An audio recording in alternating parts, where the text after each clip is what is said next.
Yeah, Meg's a pretty good player to bat with. So, yeah, I think all along our run rate was really good. We just lost a few early wickets. There was some good bowling out there as well. But, yeah, it was nice to have a partnership and get our team over the line.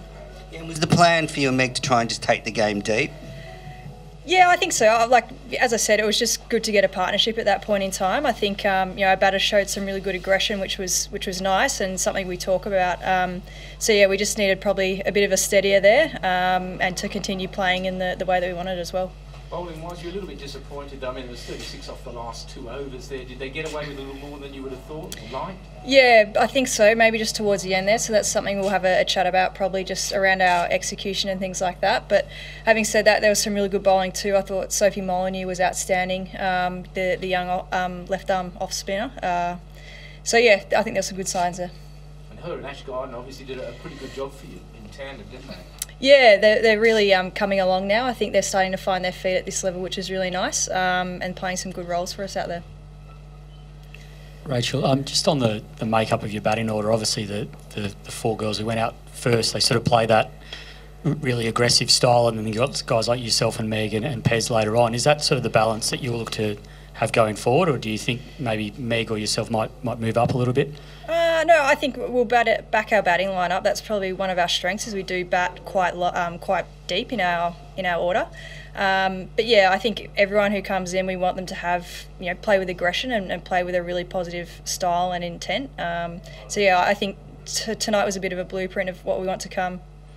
So just the Kiwis expressed their disappointment about the catch that removed Devine in the first innings. How did you see that from your point of view? I was 2 metres from it, and there's no doubt in my mind that it carried. I know that it didn't look great front on TV, but I thought Beth definitely got her hand under it, and it carried.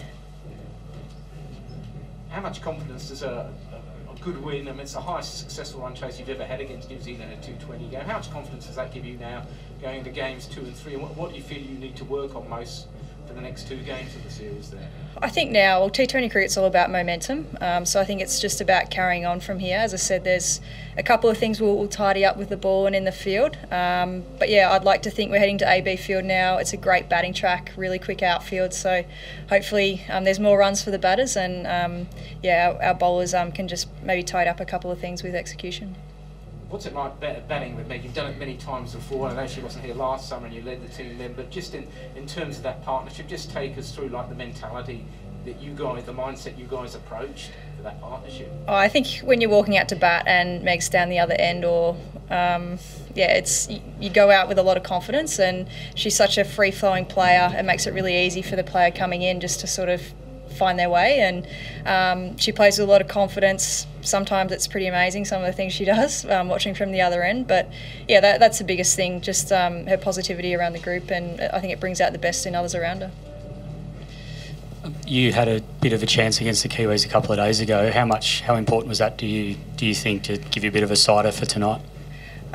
Look, I've played a lot of cricket against New Zealand, so I don't think it was any more of an advantage.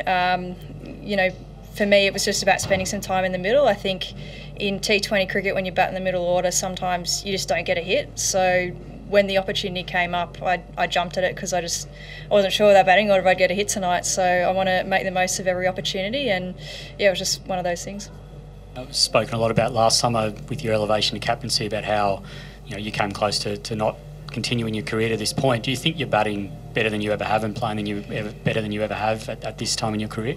Yeah, I'm a lot more relaxed about the whole thing, to be honest. So when I was younger, I probably was a bit too intense and didn't take the time to enjoy it. And now when I play, I just want to enjoy it. Like I came to the ground today and I just thought it was awesome. There was heaps of people around. There was a really positive buzz. It was a great atmosphere, and yeah, it was just really nice to be out on the ground.